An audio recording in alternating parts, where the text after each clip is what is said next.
dari rakyat Indonesia untuk meneruskan perjuangan Pak Joko Widodo tahun 2024, dan saya merasa sangat dihormati, saya merasa sangat dibesarkan jiwa saya, moral saya, energi saya merasa dengan dukungan mereka saya tambah muda 23 tahun.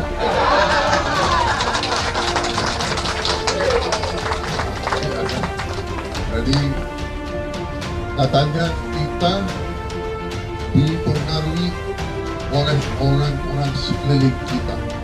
Kalau di sekeliling kita patriot-patriot yang energik, yang gembira, yang optimis, kita jadi gembira dan kita jadi optimis. Sudah sejak awal kok restu. Sejak awal saya menyampaikan mendukung beliau. Untuk memberikan sinyal yang lebih nyata bahwa Pak Jokowi juga berharap banyak dari Pak Prabowo, selain tentu saja Mas Ganjar, gitu loh. Jadi memang pembicaraan mengenai Pak Prabowo dan Ganjar ini memang sudah terjadi, gitu. Tunggu. Memberikan sinyal ke Pak Prabowo, selain tentu saja ke Mas Ganjar, ini posisinya apa nih? Prabowo Ganjar kalau relawan atau Nah, soal itu kan selalu kemarin waktu hari Jumat terakhir Pak Jokowi bertemu kami, Pak Jokowi tegaskan dan kita sadari betul bahwa hak mencalonkan calon presiden dan calon wakil presiden itu adalah secara konstitusi adalah haknya partai politik atau gabungan partai politik yang memang melalui Rapimnas sudah memutuskan mengusung Pak Prabowo sebagai capres dari Partai Gerindra untuk 2004-2009. Jadi kami sikapi secara bijak, secara baik saja. Tentu apa yang disampaikan ini kami harus tidak lanjuti dengan kerja-kerja yang lebih baik lagi, kerja nyata, kerja konkret yang lebih baik lagi.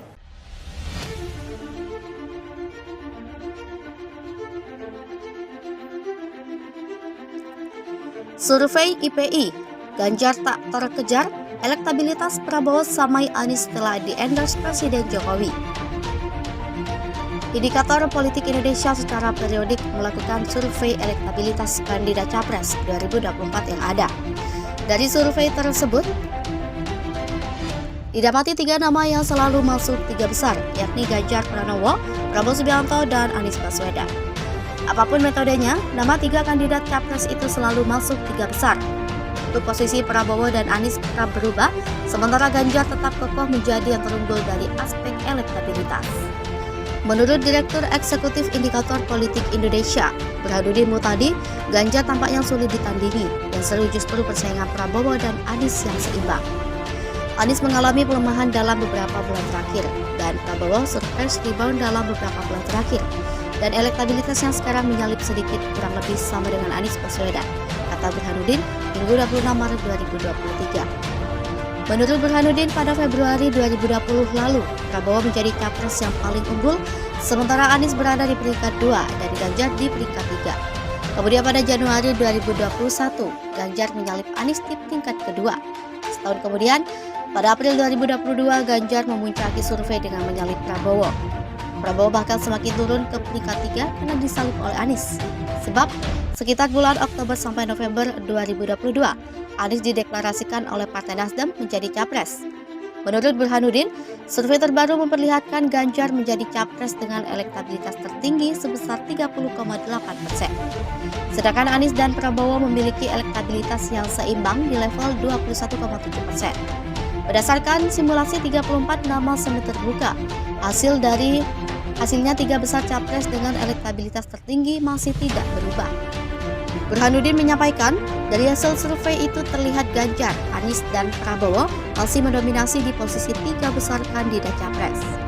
Sementara itu, Burhanuddin menyampaikan para kandidat di luar posisi 3 besar tetap konsisten. Posisi itu diisi oleh Ridwan Kamil, Agus Harimurti Yudhoyono, hingga Sandiaga Uno. Hanya saja, kata Burhanuddin, elektabilitas Gubernur Jawa Barat Ridwan Kamil menurun setelah sempat melejit akibat tragedi yang menimpa anaknya Eril. Menurut Burhanuddin, elektabilitas Prabowo sebagai capres akhir-akhir ini mengalami kenaikan imbas dari endorsement Jokowi. Padahal tingkat elektabilitas Prabowo sebelum di-endorse Jokowi cenderung menurun. Bentuk-bentuk endorsement yang dimaksud menurut Burhanuddin ialah saat Jokowi menyebutkan tahun 2024 merupakan jatah Prabowo sebagai presiden dan Prabowo seringkali terlihat bersama dengan Jokowi. Ia lantas menampilkan perbandingan hasil analisis survei pendukung Prabowo dan Jokowi pada pemilihan presiden 2019. Menurut analisis tersebut, pada kalangan pemilih Jokowi sebagai Capres 2019, dukungan terhadap Prabowo menjadi Capres di Pilpres 2024 meningkat sekitar 2%, dari 17% ke 19%. Padahal, jika Prabowo tidak mendapatkan endorsement dari Jokowi, elektabilitas Prabowo akan terus menurun. Sementara itu, Burhanuddin juga memperlihatkan grafik elektabilitas Prabowo sebagai Capres 2024 pada pendukungnya sendiri. Berdasarkan grafik tersebut, elektabilitas pendukung Prabowo menurun drastis sebelum ia mendapatkan endorsement dari Jokowi. Mereka yang meninggalkan dukungan terhadap Prabowo, kata Burhanuddin, terutama ialah basis Islamis. Apalagi setelah Prabowo tergabung dengan kursi pemerintahan. Survei Indikator Politik Indonesia sendiri dilaksanakan dengan wawancara tatap muka pada 9-16 Februari 2023 dan 12-18 Maret 2023. Total sampel responden yang diwawancarai secara valid pada survei Februari 2023 berjumlah 1.200 orang dengan margin of error sekitar 2,9% pada tingkat kepercayaan 95%. Sementara pada Maret 2023 ada 800 responden yang diwawancarai dengan margin of error 3,5% pada tingkat kepercayaan 95%. Penarikan sampel dalam survei ini menggunakan metode multistage random sampling